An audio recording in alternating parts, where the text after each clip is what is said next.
You told us so in the comments of the political asylum with Kevin O'Sullivan. Kev, I'm going to ambush you with a breaking story, another PR charm attack from Prince Harry and Meghan Markle.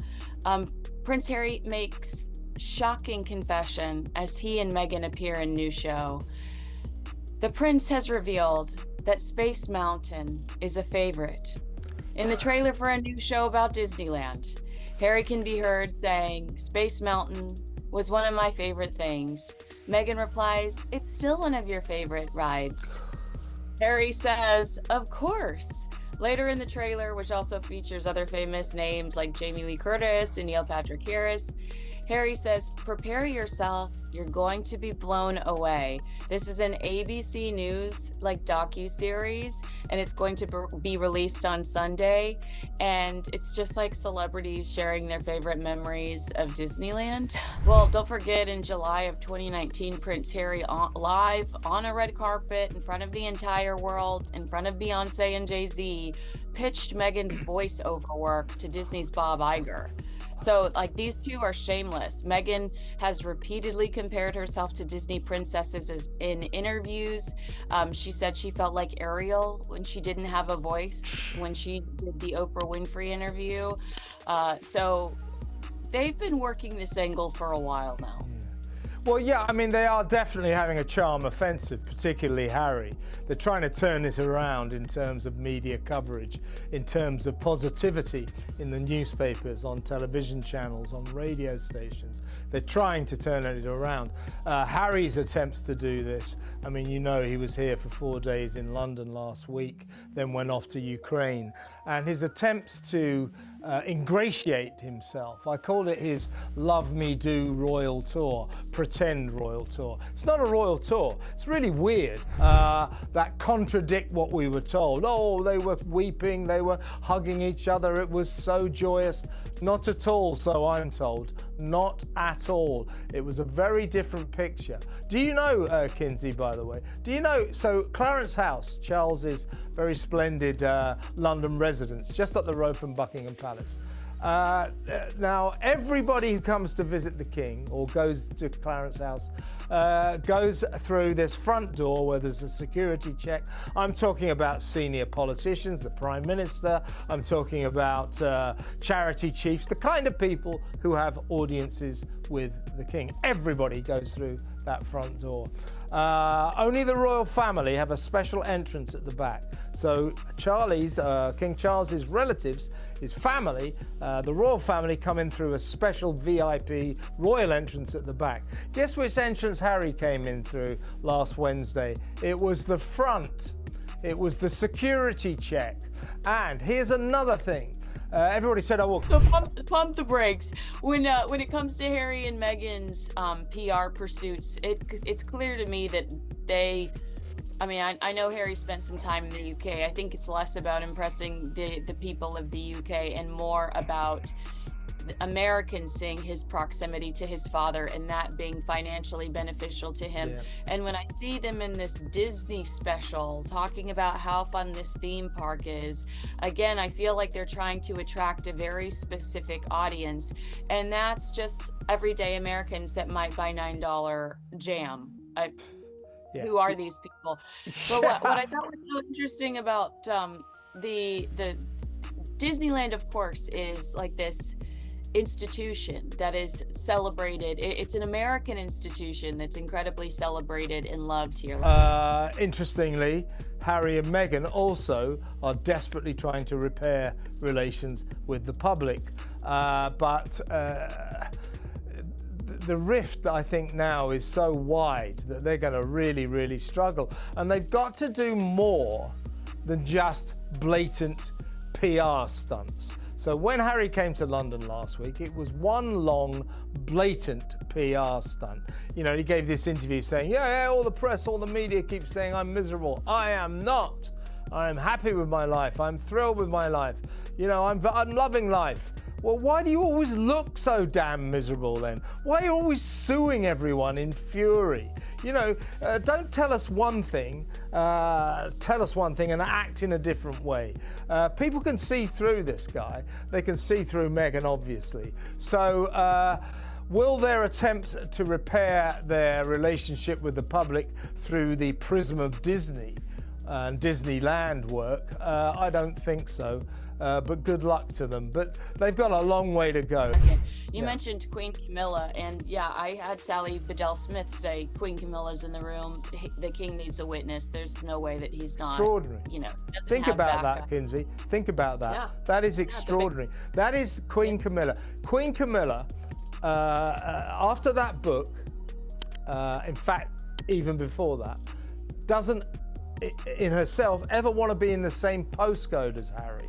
But she made a point, and all power to her, of being in that room and staring Harry out and saying, I see any of this in the press, any of this in People magazine, anything in Us Weekly, I know where it came from. So bear in mind, he also had to come through the security. I think that the British public, they haven't forgiven Harry. You know, they feel betrayed as well. As I say, this guy not only ran away from his family, he ran away from his people. He ran away from his father's subjects, or at the time his grandmother's subjects. So we feel betrayed. We certainly feel betrayed by the way he's bad-mouthed us ever since he's been in America. He hasn't only bad-mouthed his own family, he's bad-mouthed the people of Britain. And we don't forgive easily either. It's not, you know, we can... Everybody can forgive transgressions. Everybody can forgive people doing something wrong once, maybe even twice. It has been constant ever since they've been in the States, in California. They've been throwing grenades at us and the royal family on a 24/7 basis. So we're angry for ourselves. Back to the show. Tell me what your reaction was to Prince Harry's Guardian article where he says he didn't air dirty laundry. He said that it was a difficult message. What, the Todger talk? But he did it in the best way possible. My conscience is clear, he said. He insists that speaking out wasn't a matter of stubbornness. It was having principles. It's not about revenge, it's about accountability. He said, you cannot have reconciliation before you have truth. And he claims that the book was just a series of corrections of stories that were already out there, which is a blatant lie because we didn't know about a physical fight between him and his brother. There are multiple instances that he mentioned that we had no clue about. And he said that these are just issues that needed to be corrected. What was your thought when you saw that? I thought it was breathtaking, absolutely astonishing, shocking. What are you talking about, young man? Young man, he's 43 now, isn't he? Wasn't it his birthday yesterday? I missed you. I love your reaction to the quote that he gives, leaning on Meghan's mantra that telling the truth is the most effective way to live, insisting she had told him to just stick to the truth. Who would be stupid enough to lie? Apparently these two. Yeah. I mean, you know, it was Harry and Meghan who said that there was somebody that was racist within the British royal family. That's why Archie didn't get a title. That's why Archie didn't have the security that they'd prefer. And then Harry sat in front of his friend Tom Bradby and denied that anyone ever said that and tried to push that off on the British media. Meghan claims they were married. You know, they were previously married, which the Archbishop had to come out and say, legally, I have to stress that that's not the case. I mean, there are so many... In other words, they lied. They lied. Yeah, they lied. They lied and lied and lied. And when Meghan said to Harry, oh, you've got to tell the truth, this will be her essentially saying her favorite phrase. So I agree that a lot of this is money motivated because Harry is very limited when it comes to skills. However, I think so much of this was just absolute revenge. I think you can I totally agree with you, Kinsey. Cash and revenge, not a very nice combination. And by the way, when he went to Ukraine and gave that extraordinary interview, the chronology, the facts of that trip are extraordinary. Now, our Foreign Secretary, Secretary of State for Foreign Affairs, Yvette Cooper, she was off to Ukraine at the same time. So the British government, this is important, this stuff, the British government did not want Harry to go, but of course he put his foot down.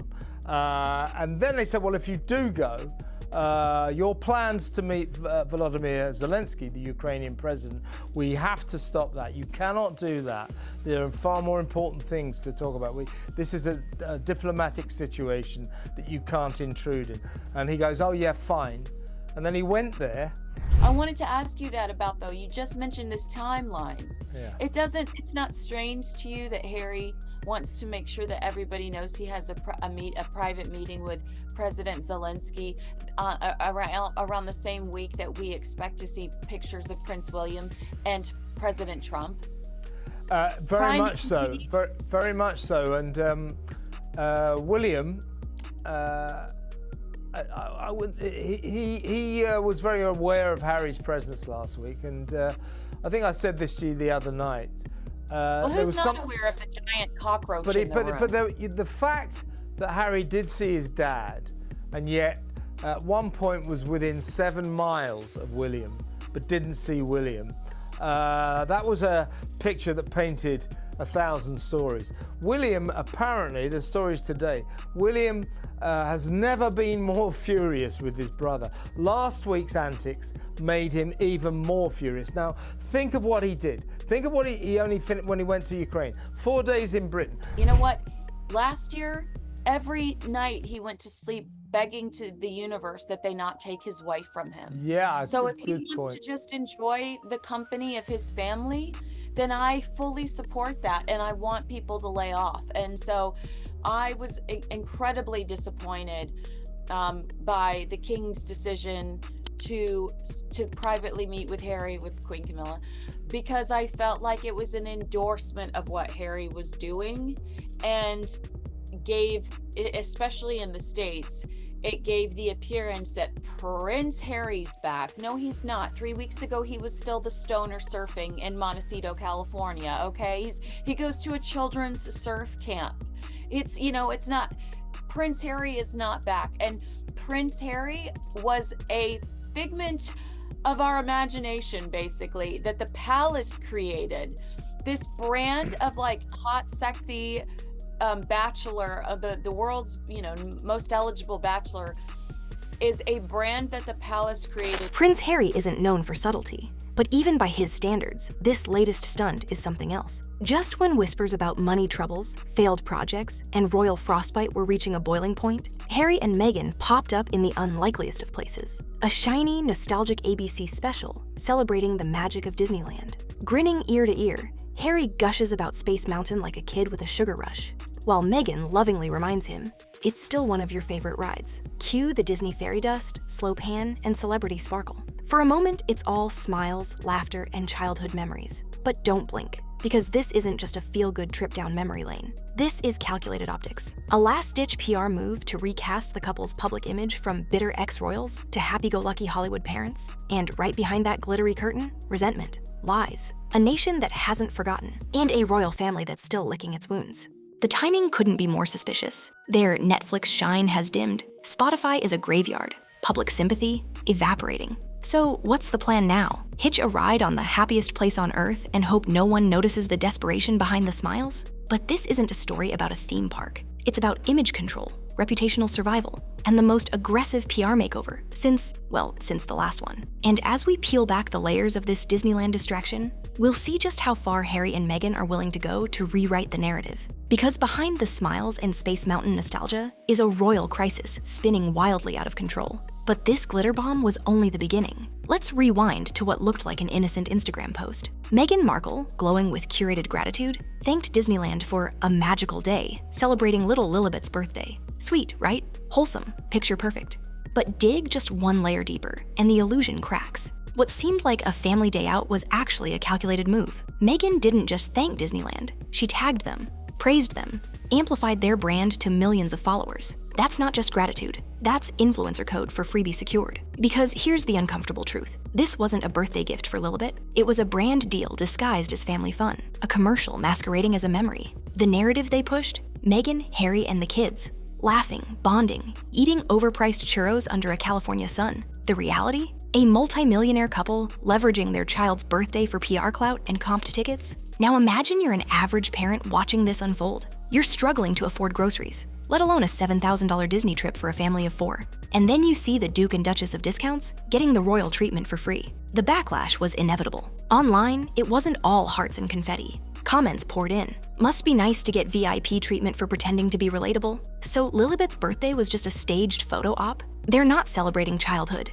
they're cashing in on it. And it hit a nerve, because this wasn't the first time. Meghan and Harry have made a habit of blending personal moments with performative publicity. Baby showers, podcast episodes, even funerals. Nothing is off limits when there's a camera nearby. This Disneyland moment wasn't about nostalgia. It was about narrative control, positioning themselves as joyful, wholesome, and most importantly, marketable. But in the age of social media receipts and skyrocketing theme park prices, the public isn't buying it, literally or figuratively, because nothing says, "We're just like you," quite like cutting the line at Pirates of the Caribbean while pushing luxury jam in the gift shop. And if you think that was shameless, wait until you see what came next. Long before Meghan was posting sunny Instagram captions and Harry was waxing poetic about roller coasters, the seeds of their Disney obsession had already been planted, right there on the red carpet, in front of Beyoncé, Jay-Z, and 1,000 flashing cameras. The year was 2019. The event? The premiere of Disney's The Lion King. But Harry wasn't just there to smile for the press. No, he had an agenda.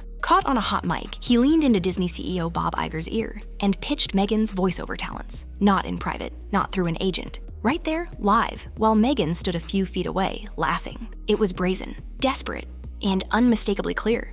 They weren't just leaving the royal family. They were shopping for their next gig. But that was just the beginning. Meghan would go on to compare herself to Disney princesses in interviews, most notably saying she felt like Ariel, the mermaid who gave up her voice to be with her prince. Symbolic? Certainly. Strategic? Even more so. Because it tied directly into their next move, a megabucks deal with Netflix. The Sussexes were handed a reported $100 million contract. The promise? Groundbreaking content, docuseries, children's shows, animated films. The reality? A single bombshell docuseries and Spare, Harry's scandal-soaked memoir. After that, silence. Spotify had already slammed the brakes, axing their podcast and branding Meghan and Harry as grifters. So Netflix began asking the same questions. Where's the content? Where's the innovation? Where's the return on this massive investment? Suddenly the heat was on. And out of nowhere, poof, a Disney ABC special magically appears, starring Harry talking about theme park rides. It's hard to ignore the pattern. Netflix is cooling, cue the Disney pivot, Spotify canceled them, cue the podcast rumors again, Hollywood grows skeptical, cue the cute kids, cute smiles, and curated couple moments. And who better to align with than the House of Mouse, an empire built on magic, nostalgia, and image control. Meghan and Harry weren't just guests, they were auditioning. But here's the catch. This time the audience wasn't clapping, because now people see through it. They remember the red carpet pitch. They remember the princess comparisons. And they remember the media manipulation that came right after. And as that once shiny Netflix deal begins to dim in the rearview mirror, the sudden pivot to Disney doesn't feel magical. It feels manic.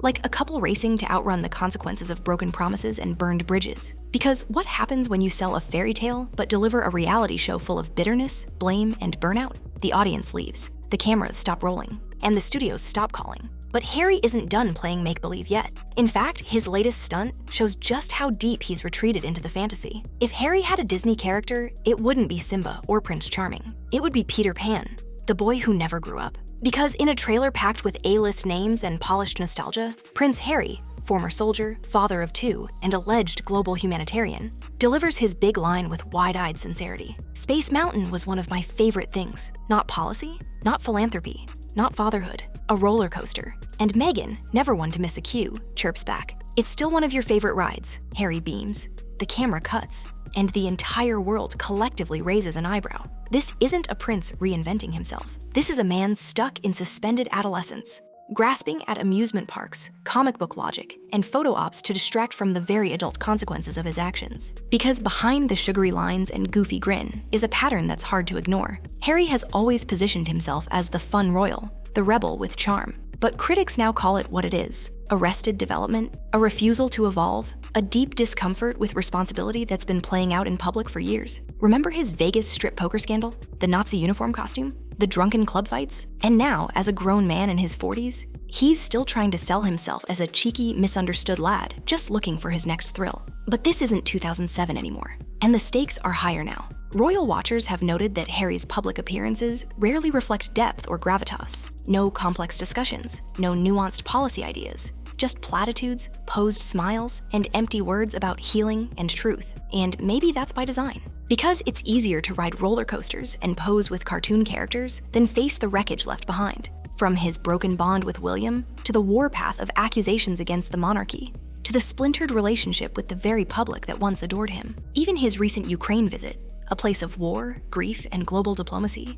was overshadowed by reports of Harry allegedly sneaking in a secret meeting with Zelensky against the wishes of the British government. A serious breach, treated by Harry with the casual confidence of someone who's never really been held accountable. And the Disney special? It's just more of the same. A carefully staged moment of childish wonder, meant to blur the lines between nostalgia and negligence. Because the truth is, Harry doesn't want to grow up. Not politically, not emotionally, not professionally. He wants the perks of being a prince, the glow of fame, the paycheck of Hollywood, and none of the consequences that come with burning every bridge behind him. But what happens when Peter Pan flies too close to reality? When the fantasy no longer sells? And the audience finally tires of the act? Because Harry's not just dodging adulthood. He's actively rewriting the past and hoping no one notices the lies buried beneath the laughter. But the mask slipped again, this time in London, where Harry launched his most bizarre PR crusade yet. It wasn't billed as a royal tour. There were no palace-issued schedules, no senior aides, no Union Jacks waving on the sidelines.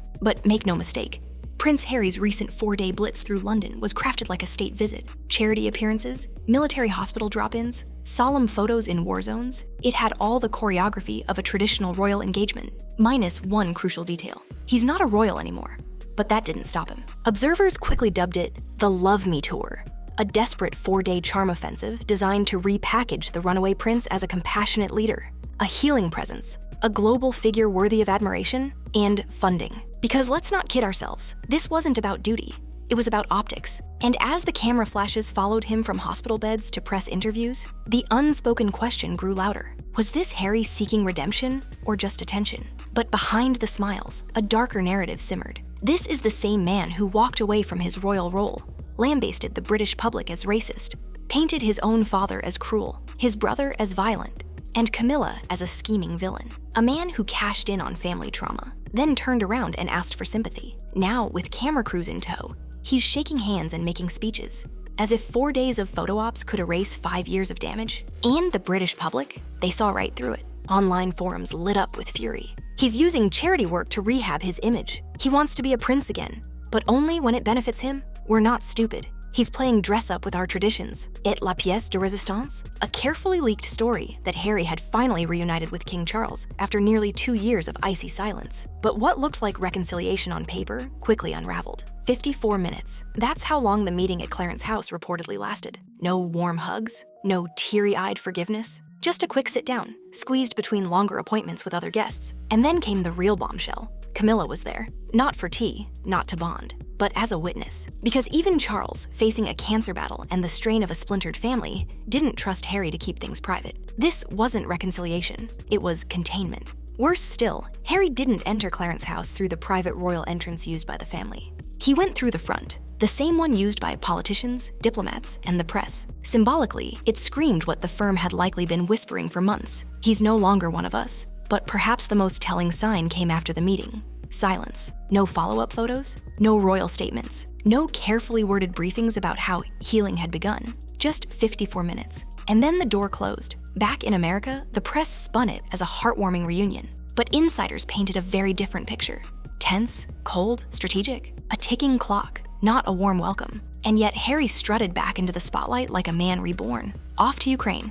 Off to more appearances. Off to polish the narrative. I'm still royal. I'm still relevant. I still matter. But the truth couldn't be buried under grins and photo ops. This wasn't a comeback. It was damage control. A PR parade masked as penance. And while the king kept his poker face, Camilla made her message very clear. When the headlines screamed reunion and royal watchers imagined tea and tears between father and son. There was one quiet detail most overlooked. Queen Camilla was in the room, not out of warmth, not because she wanted to patch things up. She was there as insurance, because after years of explosive interviews, veiled threats, and private conversations somehow ending up in public memoirs, no one, especially not the Queen, was about to give Harry the benefit of the doubt. Insiders say Camilla's presence at the 54-minute Clarence House meeting wasn't optional. She didn't sit in, she stationed herself there, as a witness, as a guard, as a line of defense. And it wasn't just about watching what was said. It was about what might be recorded, twisted, or conveniently leaked later to the pages of People Us Weekly, or, God forbid,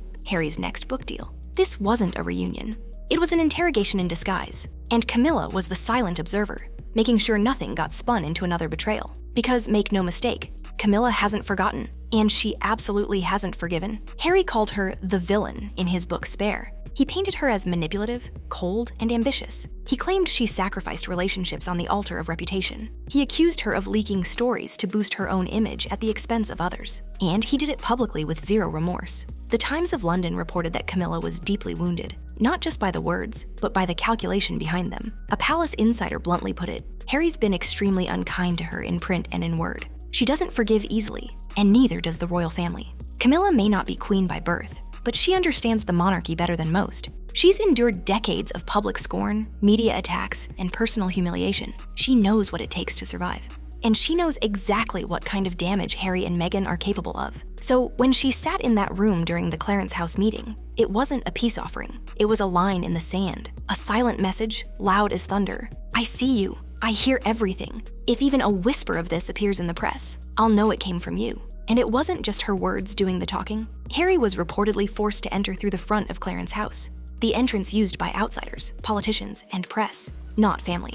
Symbolic exile, a quiet humiliation, a reminder that status can be revoked. Security even performed a full check, scanning for hidden recording devices. Harry wasn't treated like a son. He was treated like a risk. And Camilla, the so-called villain, stood there as the monarchy's last line of defense, not weeping, not welcoming, just watching. Because once you accuse a queen of scheming in print, you don't get to walk back in with a grin and a PR camera crew.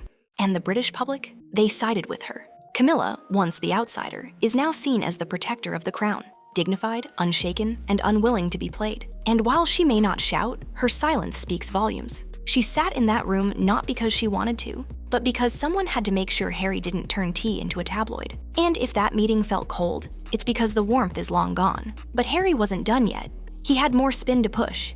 And this time, he brought the Guardian along for the ride. Just days after his tension-soaked 54-minute encounter with King Charles and Queen Camilla, Prince Harry sat down for an exclusive with the Guardian. On the surface, it was meant to be thoughtful, a reflective piece marking his return, an attempt to humanize the misunderstood prince. But what followed wasn't a revelation, it was gaslighting. In the interview, Harry insisted with a straight face that his memoir Spare wasn't about revenge, that he didn't air dirty laundry. That was all he did, correct the record. He claimed his conscience was clear.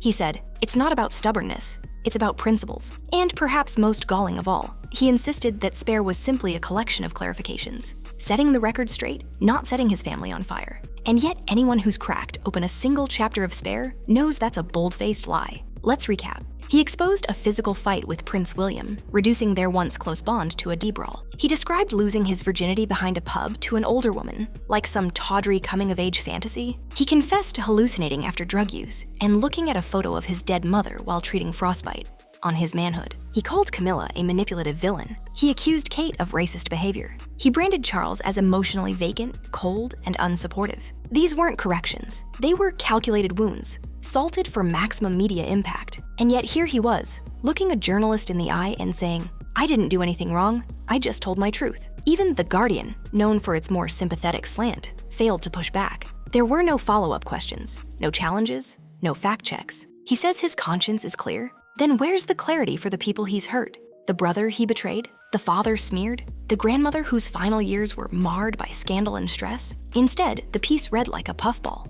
An uncritical stage for Harry to once again rebrand himself as the noble truth teller. But the truth isn't Harry's to bend. And this wasn't some brave act of vulnerability. It was damage control in designer boots. Because when you say, "I didn't air dirty laundry," and yet entire chapters of your book are filled with family secrets, private conversations, And humiliating personal anecdotes, you're not clarifying, you're cashing in. Even more disturbing was his repetition of Meghan's now iconic mantra, just tell the truth. But whose truth? The Oprah interview was littered with lies, provably false claims about secret weddings, royal racism, and title conspiracies that were quickly dismantled by official records and palace protocol. Even the Archbishop of Canterbury had to step in and say, no, they were not married before the ceremony. And yet they repeat these lines like mantras, hoping repetition will turn fiction into fact. This isn't principled. This is propaganda. And while Harry may convince himself that his conscience is clear, the world remembers what he said, not just once, but again and again, on television,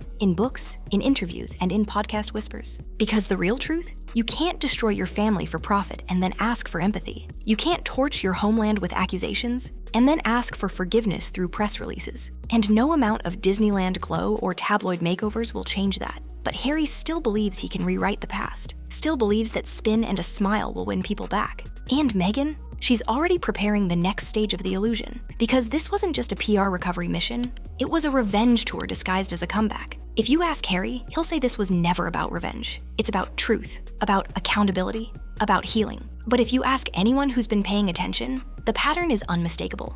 This is a vendetta in slow motion. From the moment Meghan and Harry sat down with Oprah, eyes gleaming, tone icy, they've been playing a long game. Not for justice, not for transparency, but for payback and profit. Let's go back to that now infamous Oprah interview.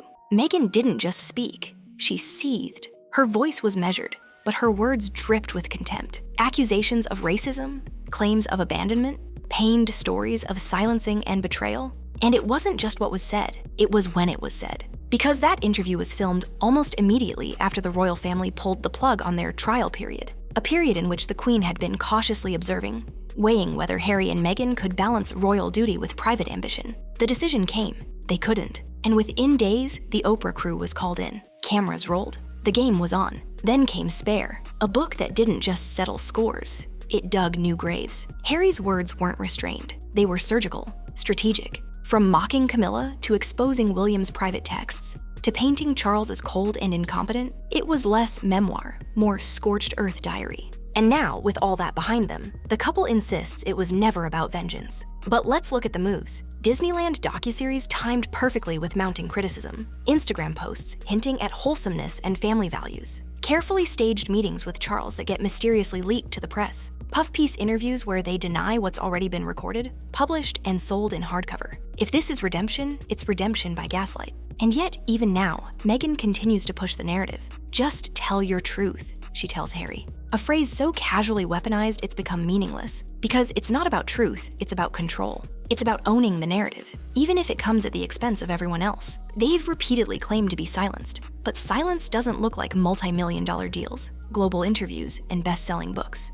And let's not forget, every time the couple faces backlash, they retreat into performance mode. Meghan re-emerges as the smiling lifestyle guru. Harry dons the charity grin. Then come the documentaries, the partnerships, the next round of intimate interviews. But each move exposes a deeper truth. They don't want reconciliation. They want rebranding. They want to erase the image of the bitter, vengeful duo and repaint themselves as visionary humanitarians, misunderstood parents, brave truth-tellers. But it doesn't work because people remember. They remember the lies, the contradictions, the smugness, the cruelty. They remember the family torn apart. And they remember how quickly truth turned into tabloid. Harry says he didn't know he'd lose his brother in the process. If that's true, it's the most revealing thing he's ever admitted, because it proves how little he understood the cost of his warpath. And if he did know and did it anyway, then this was never about healing. It was about punishment. But here's the twist. Harry may be waking up to the fact that revenge doesn't come with redemption. That telling your truth on loop won't rebuild the bridges you blew up.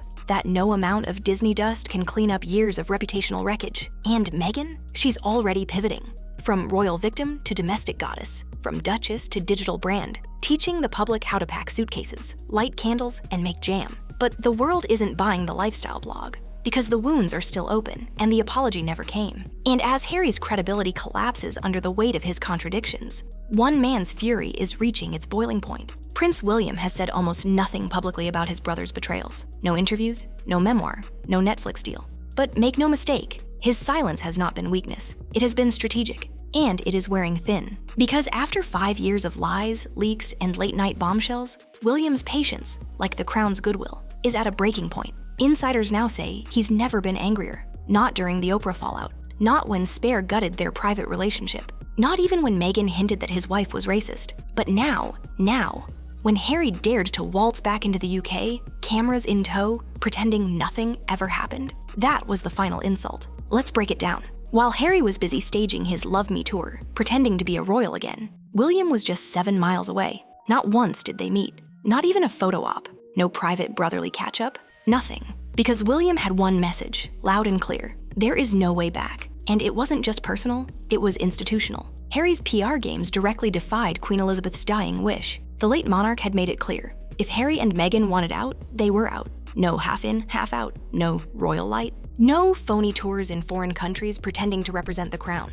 But Harry ignored that. Again, his 4-day blitz through London and trip to Ukraine looked royal in every way. Flags, speeches, photo ops. But it had nothing to do with the monarchy. It was cosplay, royal cosplay. And William knew it. It was a slap in the face, not just to the Queen's memory, but to everything William has fought to protect. Duty, stability, and the fragile trust of the British people. And as the eldest son, the future king, and the man now bearing the full weight of the monarchy on his shoulders, William has no room for fantasy tours or family rehab stunts, especially now. Because behind the scenes, the stakes are even higher.